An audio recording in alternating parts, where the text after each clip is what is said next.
Dr. Majdalany graduated at Louisville School of Medicine, completed diagnostic radiology and vascular IR training in Brigham and Women's Health Hospital, Harvard Medical School. He served as an assistant professor at Ohio State University before being recruited to University of Michigan as an IR fellowship director. He currently serves as an associate professor and an IR residency and program and fellowship program director at Emory University. So this is a short biography of him. Welcome everyone, and please welcome Dr. Majdalany for your presentation. Thank you, and for that kind introduction, and good morning, everybody. It's a real pleasure to be here, and albeit virtually, to talk a little about central venous access. Happy to answer any questions as we go along as well, and certainly there are going to be some questions. So as our lecture today, we're going to talk about the indications for central venous access, the potential contraindications, approaches, and pitfalls for non-tunneled central venous catheters, PICC placement, tunneled CVCs, as well as implanted chest ports. Central venous access, the indications are pretty wide-ranging, and this is really a core procedure for the delivery of modern medical care. Whether it's for infusion of medications, be they antibiotics, inotropic medicines, chemotherapy, fluids and nutrition, whether TPN, large bolus transfusions in the setting of resuscitation, plasmapheresis, dialysis, venous sampling, central venous pressure monitoring, or in patients who may not have any other alternative peripheral access for a wide range of medications. This is really one of the most common things that we do at any IR practice, anywhere, and it's a high volume routine procedure. There are many choices of central venous catheters, whether they're PICCS, dialysis catheters, central venous non-tunneled lines, Hickmans, tunneled chest catheters, or implantable ports. But really deciding which one for your patient and for that indication is the first step in deciding what to do for a patient. And the best way to do it is algorithmically. And the first question to really ask is, what is the purpose of the device? And the device purpose is matched with the flow, because each of these devices can either give you high flow rate or low flow rate. High flow rate devices are designed for dialysis or pheresis, whereas low flow rate devices are for infusion and or aspiration. And then how long does the patient need this device? Is it on the order of a few weeks, several weeks, or many months? And then using those two questions, you can start to categorize the need of the patient and which device is the appropriate one. So this is my general algorithm that I use. Certainly there are exceptions to the rule, but in general, if you need a high flow rate for a short period of time, you're going to use a non-tunnel dialysis catheter. If it's a longer period of time, greater than 2 weeks, you can use a tunneled dialysis catheter. If it's a low flow rate infusion or aspiration, a non-tunneled CVC works for less than 2 weeks. A PICC can last for several months. If it's indefinite at a low flow rate, greater than 3 months, you're starting to think about a tunneled Hickman or a port. Along with that, the next thing I consider is potential pre-procedure antibiotics. And looking at the SIR guidelines, these procedures in general are all considered to be clean procedures, whether it's a port, a tunneled line, or another central venous access.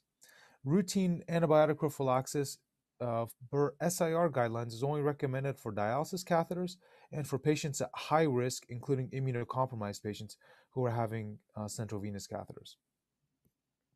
Not necessarily recommended for ports, though different institutions may have different recommendations. Secondly, I look at the anticoagulant and bleeding risk of these procedures, and again, looking at the SIR standard of practice along with CIRSE. And in general, they do not routinely recommend screening coagulation tests for non-tunneled venous access, including PICCS, as well as tunneled venous access catheters, as long as your INR is going to be generally under 3 and platelets greater than 20. Certainly, different places, again, have different standards, but these are the guideline recommendations. So now as we go back to our algorithmic approach, we're going to go ahead and start by talking about non-tunneled central venous catheters. This is a routine procedure in a variety of settings, whether emergent or non-emergent, so there are really no absolute contraindications. This is something you should be able to place with a patient potentially coding. Relative contraindications can certainly include anatomic abnormalities, whether to the vasculature or to the soft tissues, thrombus or stenosis of veins, localized infection, a recent pacemaker. You certainly want to put it at the same site of a recent incision. The length of use is really designed for less than 2 weeks, with lidocaine really being the only necessary, potentially necessary anesthetic, and that's usually provided in most non-tunnel central venous catheter kits. The veins can be the subclavian vein, internal jugular, and femoral veins. Those are the most commonly accessed for this particular device. And if I look at the internal jugular versus subclavian veins, I think that the internal jugular is generally easily located, has a straight, short path to the SVC, and has less risk of pneumothorax compared with the subclavian vein. Historically, what we would do is actually really look at the triangles of the neck and go between the two triangles. And in my early training, before we used to use ultrasound routinely on the floor, we would do it by palpation of these structures. The potential downside of an internal jugular access is that it's close to the carotid, can be difficult to maintain in the ICU setting if the patient has a neck injury or a trach to keep it clean and away from oral secretions. Subclavian access is less restrictive for patients, particularly if they have a neck injury, and has the lowest sepsis rate of all the non-tunnel central venous access catheters, given that it's further away from the trach or oropharynx. It is close to the subclavian artery. It can be hard to control bleeding if you puncture below the clavicle, and it is close to the lung apex, so the risk of pneumothorax is theoretically higher than internal jugular access. And in a patient with chronic kidney disease, you may not want to catheterize a subclavian vein because that may be part of a future dialysis circuit. Finally, we'll talk about the femoral vein. Anatomically, it's located medial to the artery, about 0.5 centimeter to 2 centimeters inferior to the inguinal ligament. It's easily accessible, doesn't interfere with CPR, so in a resuscitative situation, it may have that benefit. But in a patient who is able to walk, it can decrease their mobility. It can be easily contaminated as it's closer to the urinary and fecal contamination. It is close to the femoral artery and has an increased risk of phlebitis and infection. So when I look at all the potential complications related to these 3 accesses, a few things come out. That the internal jugular has the lowest hematoma rate because it's relatively superficial, easy to palpate. The subclavian has the highest arterial puncture rate because the artery cannot be as easily palpated as it can.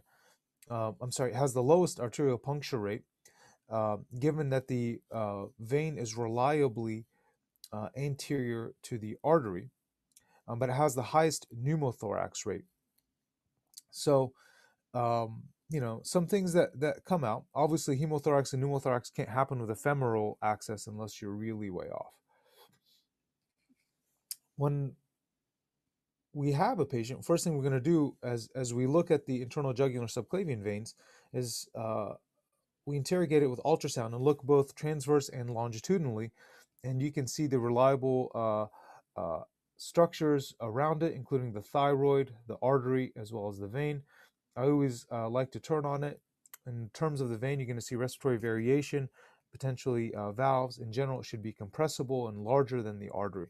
So none of these things in isolation should be the only thing that you rely on. And Although we don't do it often, you can actually interrogate the subclavian vein as well for potential access. When we do the access in and of itself, our general recommendation is to do a micropuncture needle to decrease the risk of complication, to do under ultrasound guidance, and to watch the needle go directly into the vessel lumen.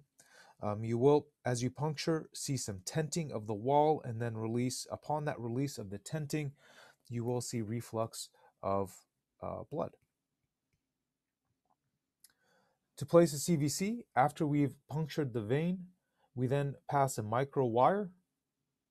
Make sure that it's going to the area of the venous structures, and then through transitional dilator, upsize to an 035 wire. If we're doing an internal jugular access, we place it into the IVC.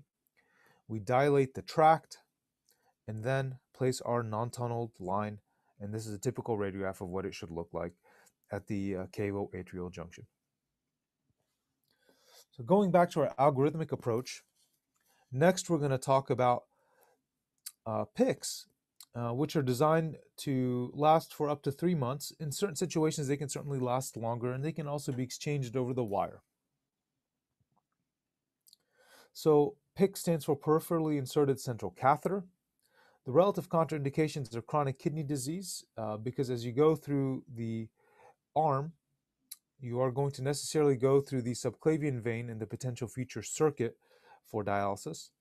Lymphedema, axillary node dissection, cellulitis, and AICDs can also affect the ability to place a PICC and or increase the risk of venous related issues. The length of use, as I said, is up to 3 months, potentially longer, and sedation is usually not required beyond lidocaine. Your most common veins are going to be the basilic, the brachial, and the cephalic vein in that order. The range of devices are as small as 1.9 French, which we would place in pediatric patients, in babies and neonates, up to 6 French, and they can be as small as single lumen and as large as triple lumen devices. We start by mapping out the arm vessels, and similarly, you want to look for an anechoic structure so that it has no clot on the inside. You can turn on flow to make sure that there is flow and that it is also compressible. And we look at the size of the veins. If you look at the overall thrombosis rate for placement of a PICC, it ends up being about a third, with the brachial having the lowest thrombosis rate and the cephalic having the highest thrombosis rate. And that goes back to the diameter of the vein. The cephalic is the smallest diameter vein. The basilic is larger than it, and the brachial is larger than the basilic. And that relates to flow rate as well. So in general, our primary choice is the basilic vein because it's further away from the neurovascular structures associated with the brachial artery, vein, and nerve, and it has a lower thrombosis rate than the cephalic vein. The typical PICC kit is relatively all-inclusive. It's going to have your catheter, wire to measure, mark, a peel away, as well as a stiffener, and as well as a scalpel. We're going to prep and drape the arm after doing an evaluation, and generally I ultrasound from the elbow up to the axilla, and I identify the basilic and brachial veins and follow them through their course to make sure they're continuous. And then I'm going to start my ultrasound evaluation at the site of puncture. Generally, it's going to be in the middle third of the arm between the elbow and axilla. I look at it in both longitudinal and transverse planes and introduce my needle to the center of the lumen, confirm that it's in on more than one plane. At this point, you should see reflux of blood. You're going to pass a wire. You should not be encountering resistance, and you can re-evaluate with ultrasound to see that the wire is within the lumen and that it's freely rotating within the lumen. If that's the case, you can keep advancing the wire centrally, and once you get it to the SVC, you can then insert your peel-away sheath. With the peel-away sheath in, you can measure the length of your wire, clamp it, put it adjacent to your catheter, cut it to the appropriate length, put in either the stiffener or reintroduce the wire within the catheter, put it back into the peel-away sheath, peel the sheath away, and complete the positioning of your catheter at the cavo-atrial junction. So completion radiograph showing appropriately positioned PICC. Not uncommonly, you can run into different issues, including stenoses. Typically, in a situation like this, you can give nitroglycerin to try to resolve any venospasm that you have in this case. Try to navigate your wire across. Once you've navigated across, you can use a long peel-away sheath to get across the stenosis and allow for introduction of your catheter centrally. And in this case, we used a 6 French peel-away that is 30 centimeters long, and we're able to introduce our catheter centrally across the stenosis. So a few little tricks there, including nitroglycerin and a peel-away. If you ever encounter that resistance, have a low threshold to do a venogram. You may have gone outside of the vessel, or you may be encountering venospasm or stenosis. Really, in terms of positioning a PICC, where you really want to be is at or below the cavo-atrial junction. And the reason that you want it to be there is it has the lowest rate of dysfunction. You see, as you migrate higher up from this area at the cavo-atrial junction, the rate of dysfunction really starts to climb. So that if you're at the confluence of the brachiocephalic veins, really your rate of dysfunction is nearly 90%, which is fairly terrible. This is a general consensus by all the highest volume medical associations that deal with PICC placement. Essentially, everybody recommends it to be at the cavo-atrial junction or at the RA to decrease this rate of dysfunction. Just a few radiographs showing you different places where PICCs can be placed. In this case, in the right ventricle, through the IVC and into the hepatic vein, going across the chest to the contralateral side, into the left IJ from the right side, into the right IJ from the right side, curling into the azygous. So you start to see, the more and more radiographs that you see, you're going to be able to see it going into every potential location. You see it in this case really going to some places that look a little unusual, really not making sense. And this was actually, unfortunately, a devastating case where, you would like to think that this was going into a left-sided SVC.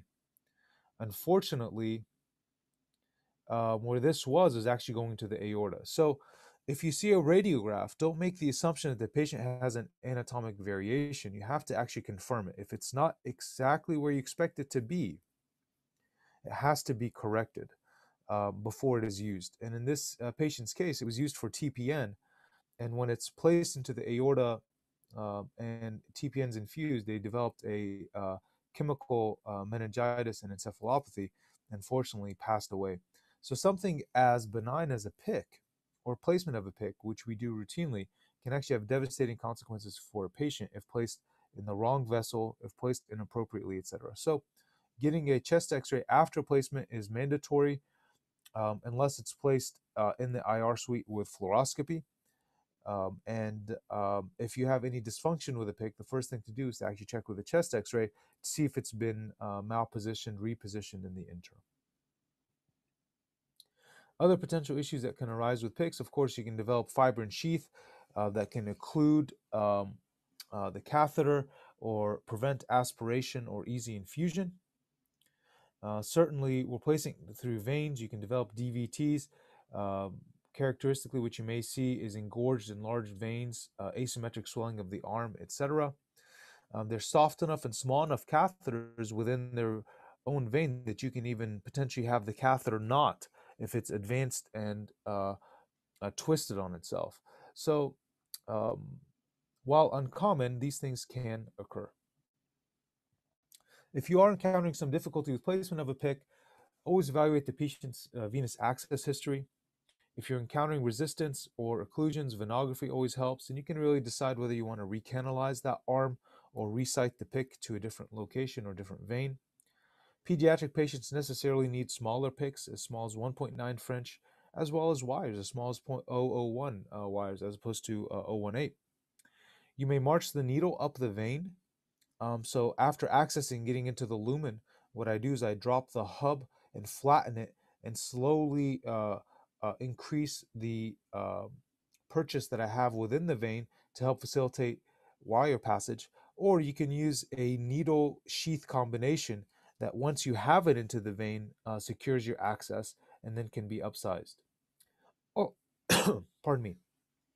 Also, for infants, you can consider the greater saphenous vein as a potential route of access. They're obviously have a smaller z-axis, so even a GSV, you're able to get access into the inferior cavo-atrial junction relatively easily in infants and allow for placement of a catheter more easily than in some smaller veins. Next, we'll talk about tunneled cuffed catheters. The indications are really to initiate dialysis acutely. That's for a patient who's getting a high flow catheter, or if they've exhausted other options for dialysis. And in a lower flow catheter, you could potentially use a tunneled cuffed catheter for pheresis, autoimmune disorders, etc. Mid to long-term access needed for infusion or aspiration. So really, we're talking about dialysis and or Hickman type tunneled catheters. And if you look again at our algorithmic approach, these are the two that we're talking about. Whichever catheter you place is going to be dependent on whether you want a high flow rate or low flow rate. The placement of the catheters is otherwise no different. So the only absolute contraindication is bacteremia. The relative contraindications are the same as before. The length of use is indefinite. If you are placing a dialysis catheter, however, there should be a discussion for a plan made for permanent access to potentially remove the catheter if you can place a graft and or fistula. Generally, these procedures are done with procedural sedation, and whether it's Versed, fentanyl, or whatever you may have locally. Veins can include the internal jugular, external jugular vein, femoral, trans-lumbar, trans-hepatic, and renal veins. Using the N-KDOQI Guidelines, which are the National Kidney Foundation, we see that in terms for dialysis patients, that tunnel dialysis catheters are the method of choice if the access is expected to be longer than 3 weeks or permanent access options are otherwise exhausted.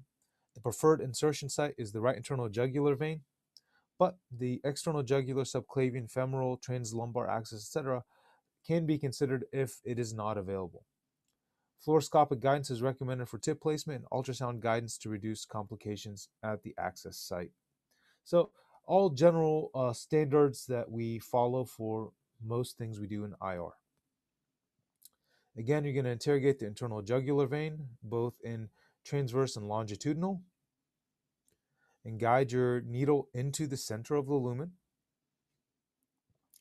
Our typical kit's going to have dilators, the catheter, a tunneler, wire, and needle, as well as a peel-away sheath. We're going to do the same puncture, generally with a micropuncture needle, pass an 018 wire. That allows us to measure the intravascular length from the tip of the wire back up to our access site. We're going to then convert to an 035 access. Generally, we make our access incision into the chest approximately two finger breadths or a few centimeters below the clavicle, and then tunnel straight to our venous access site, which is just above the clavicle. Once you've done that, we have our catheter through. You're going to insert your peel-away sheath and dilate the tract. With it dilated and the wire in, we can then remove the dilator and the wire and introduce the catheter through the peel-away sheath. And once you have it in, start peeling it away. This is what it looks like at the end. And fluoroscopically, you see the difference between a tunneled Hickman catheter versus a tunneled dialysis catheter. Obviously, the higher flow rate catheters are generally larger in lumen size, somewhere between 14.5 or 16 French, compared with the non-tunneled Hickmans, which are anywhere between 8 and 12 French in general.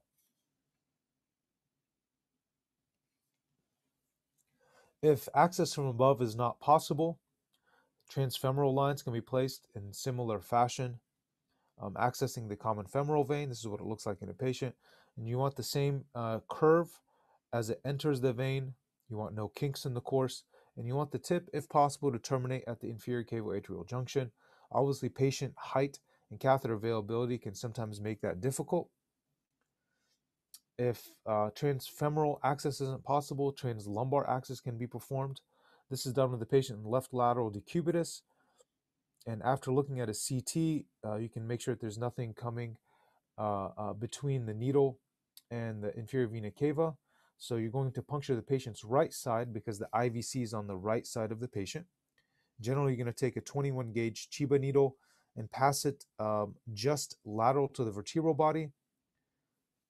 Go forward, and then as you remove the inner stylet, you can aspirate.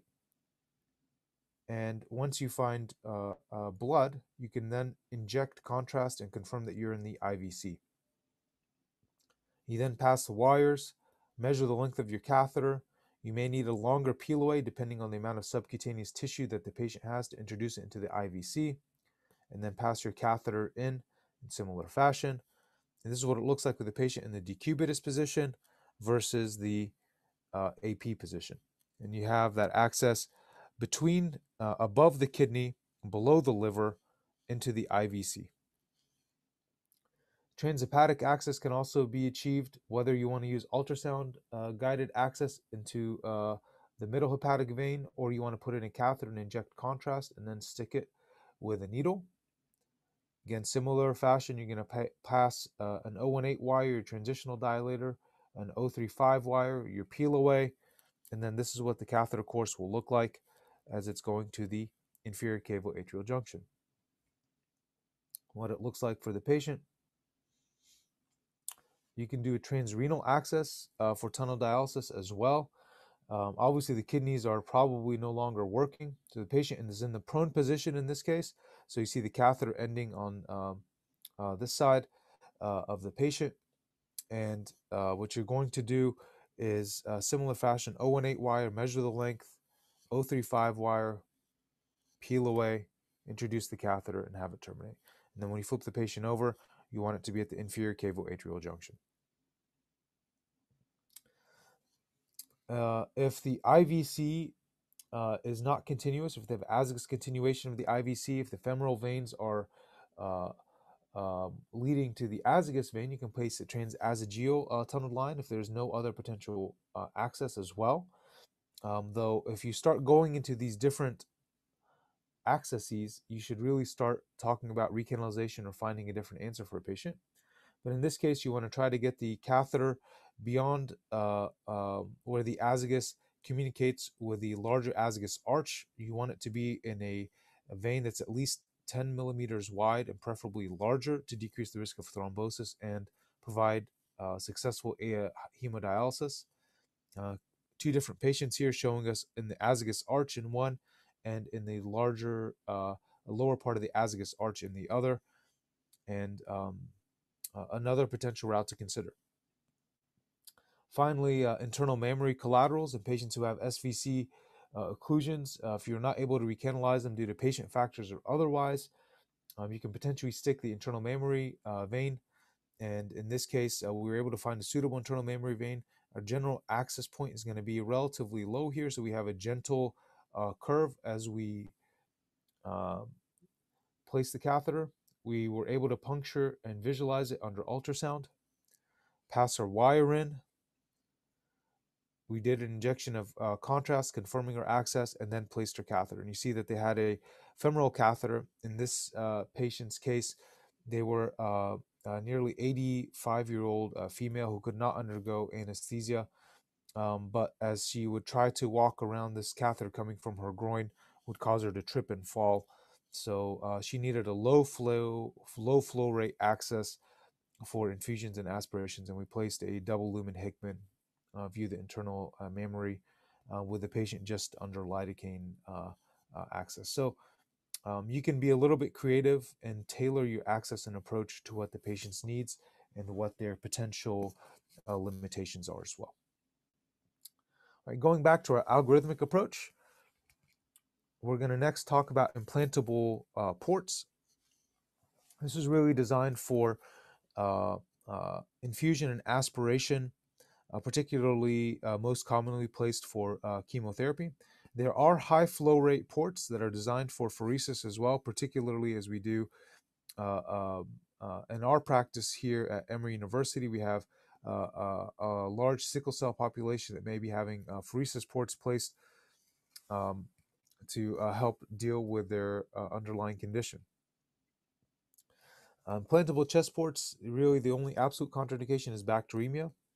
The relative contraindications are coagulopathy, abnormal anatomy, thrombosis, stenosis, local infection, and pacemakers, just as it is for the other tunneled accesses. The length of use is really months to years, and ports can last for quite a long period of time. Over time, what may break down in them is the septum, which is what you puncture with the needle. So you have to use the right kind of needle that is not coring the septum. So you have to use an appropriate port access needle, and that will prolong the longevity of the ports, and they can be accessed over 500 times. So not unusual for them to be used for many years, and not uncommonly, we actually will take out a port that's been implanted for greater than 10 years. Sedation is generally procedural sedation. The vein that is most commonly accessed is the internal jugular vein, but you can use other veins as needed in certain situations. Again, ultrasound interrogation of the internal jugular vein in both transverse and longitudinal planes, showing that it's anechoic, no interluminal contents, that you have the respiratory variation, that you have valves, as well as compressibility. Guide your needle in under ultrasound guidance to make sure that it is getting good blood return, and then you're going to be able to pass your wires. The port kits are relatively inclusive of what you need for the port, but you're going to need additional other devices, including hemostats, curved scissors, and pickups, as well as you're going to have to be doing some incisions as well as suturing. So generally we have a port tray to go along with this as well. So after you've done your puncture, you've introduced your micro wire, and you've measured the length of your intravascular catheter, then place an 035 wire into the IVC. This is always a really important part of this step, because if you're able to put your wire below the diaphragm, it serves two purposes. One, it confirms that you're in line into the IVC from the SVC, so you've made a puncture in the correct structure. And two, if you have greater purchase inside, you're able to dilate more securely with less chance of potential kinking at your access site, and it makes the procedure safer for the patient. Once you've done that, and I took these still images from a YouTube video from one of our former fellows who took a video of our APP creating the port. We're going to make an incision, and generally you want to use a 15 blade, make a straight incision about a few centimeters below this the clavicle. Depending if you're placing a single lumen or double lumen port, will decide the width of the incision as well as its depth. And generally what I do, if it's a single lumen port, I can make an incision slightly larger than my index finger, and then the depth of about from the tip of my finger to my knuckle. So just kind of get a general idea of what it takes for you to place a port appropriately. Once I've done that, I actually flush the pocket out. I make sure that there's hemostasis by placing gauze in the pocket and with a hemostat. And then I take the tunneler and I tunnel from the port pocket in a straight line up to the venous axis. Once I have a tunnel there, I'm going to dilate my access, place a peel away, and with the peel away there, you can then introduce the catheter into the peel away. And you see in this case here, it's clamped on the back end.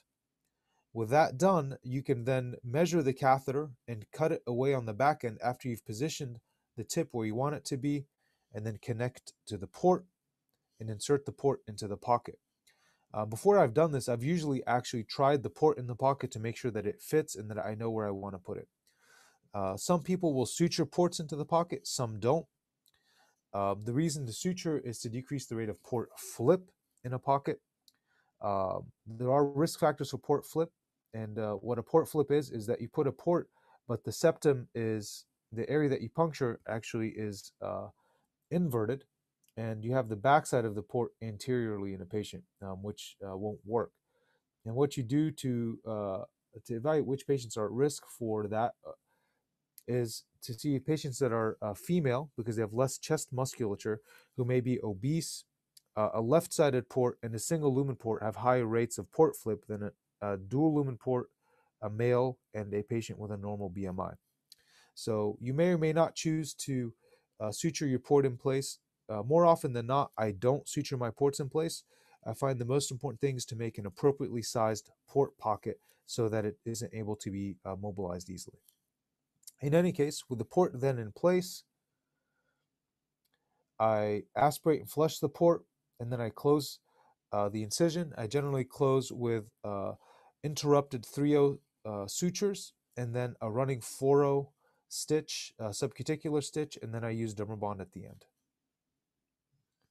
And then this is a completion image of what the port looks like, what it looks like in patients. And these patients have had their ports in for greater than 5 years. These are some of our patients in my fellowship training. And ports were still working. You see a right-sided and a left-sided port.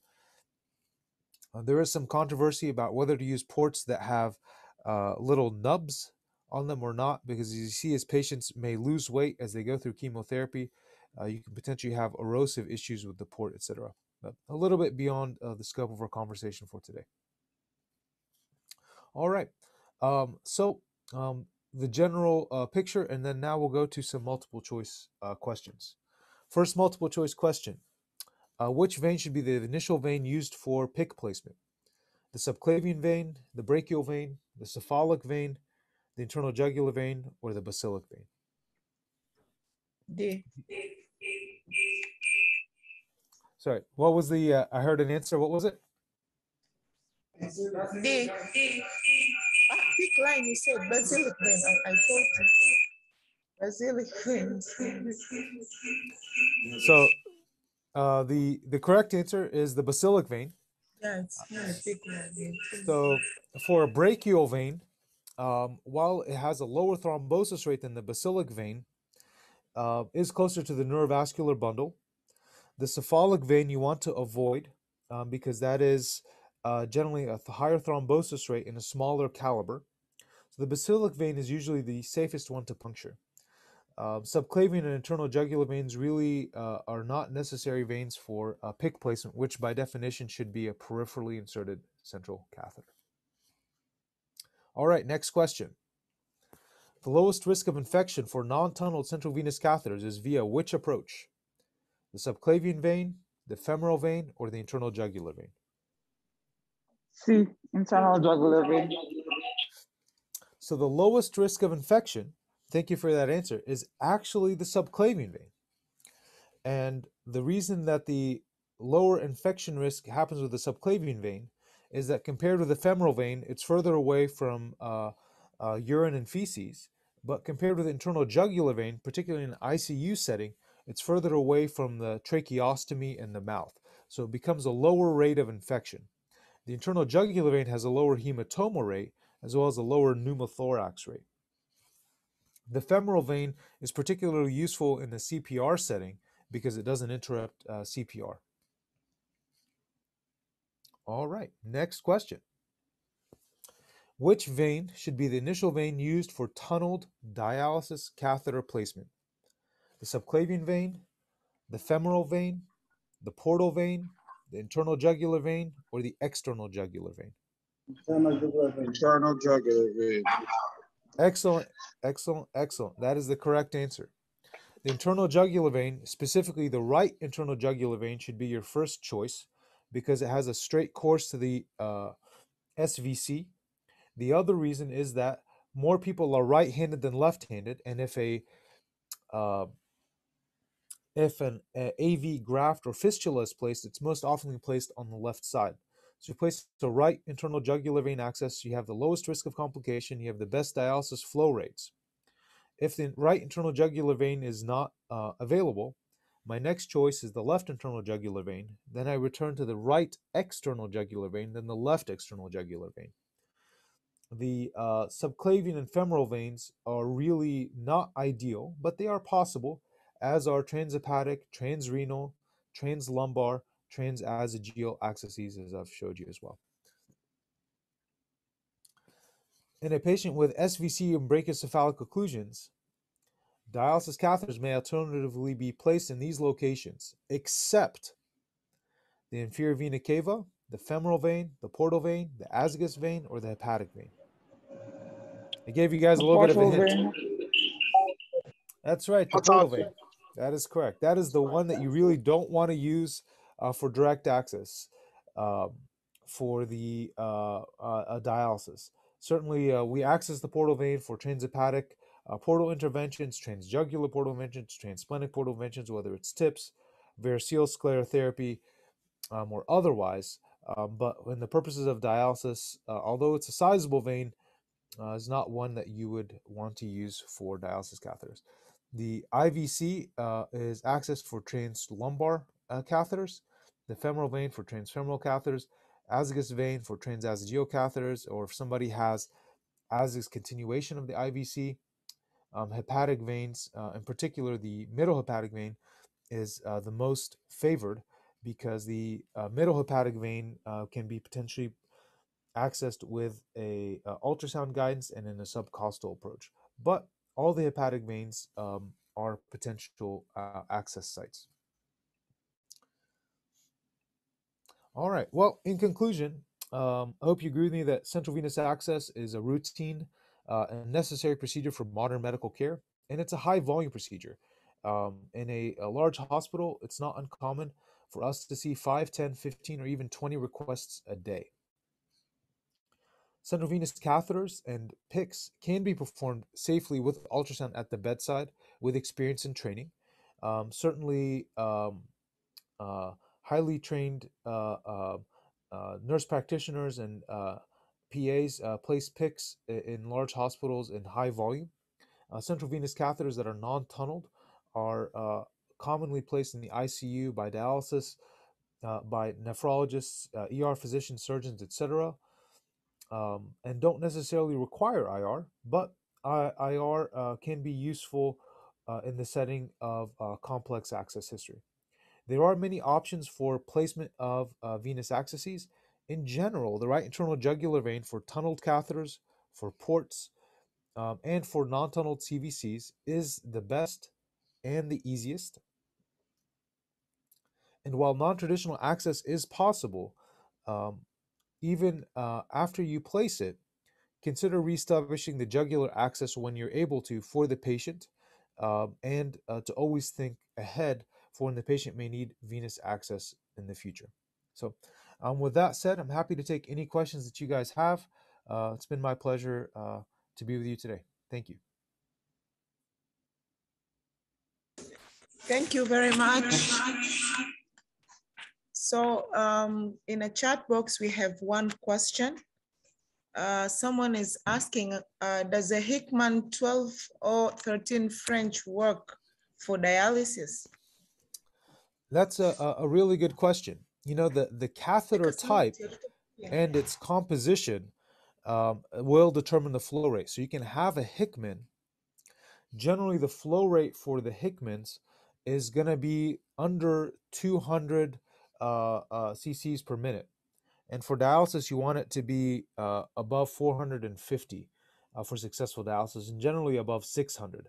So while it works for pheresis, may not be successful for dialysis, or it may allow for dialysis, but very low quality, long dialysis, which may take much longer than a typical patient. So potentially possible, but certainly not ideal dialysis. It will be a lower quality, long dialysis. So any other questions?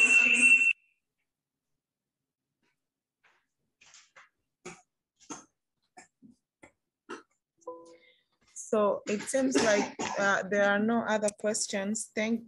Oh, okay. So there's another question. I see someone just typed, who should do these procedures more, IR or interventional nephrologist?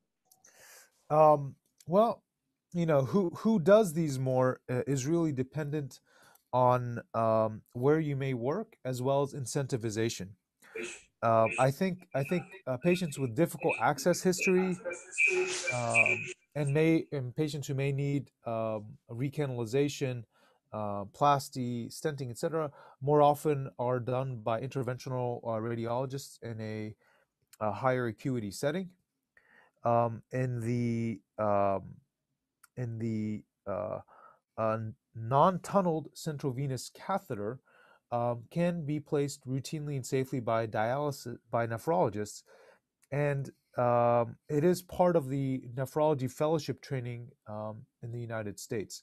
So they should be able to place non-tunneled dialysis catheters. Tunneled dialysis catheters, you know, are more often placed by IRs by a great majority, but interventional nephrologists certainly can and do place them, and part of that is due to local factors at any hospitals and incentivization, whether or not it affects potential bottom line. So ultimately, some of that is dictated by politics. The next question I see in the chat is, if you do a bedside CVC or PICC, how do you estimate the tip of the catheter? A very good question. If you do it from the IJ approach, what you can do is overlay the wire to where you accessed and go in a straight line to where the right atrium is. And then cut your catheter according to your best estimate. And then you can get a radiograph and see where it is. There are some devices that use electrocardiograms to tell you when you've arrived at the cavo-atrial junction, and that is manifested by a inversion of the P wave. Though using that alone is not considered the standard of care, you still have to get a radiograph. But that is kind of the newer generation of devices that are used at the bedside to estimate where the catheter is when placing a PICC. So you have to kind of use your best guess using the anatomical landmarks, the patient's height, and then where you accessed.